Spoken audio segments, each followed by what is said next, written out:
Hey mate, you got a couple of bucks? I want to get a hit of heroin. The big reason why I don't recommend carbon bikes for noobs is because carbon bikes are a lot more fragile. I'll give you the tips on carbon care. Is carbon bikes will snap in half a lot easier if you drop on the ground. So for your first bike, unless you've got a bit more moolah, I'd recommend alloy, like the Giant Avail alloy version or the Giant Defy alloy version for your first bike. Unless you've got bigger moolah, and you can just, doesn't matter if you snap your bike in half in the first crash. Alloy bike is just stronger, has more hits. Another thing is, be careful when you're storing carbon bikes, they don't rub against something.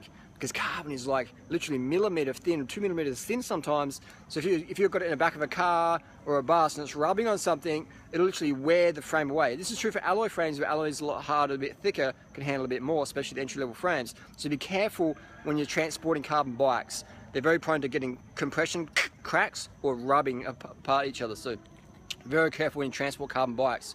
Carbon bars as well.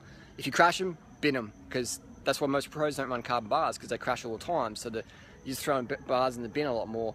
Another tip with carbon is that it's a great lightweight material, but you've got to know when you're doing a little torque wrench here, make sure that you don't do it up too tight, the carbon stem, whatever, because you can snap stuff. So invest in a torque wrench. Some of my main tips is be careful to avoid dropping carbon, and be careful when you're storing it or shipping carbon, and you always use a torque wrench when using any carbon product. Alright? Simple as that.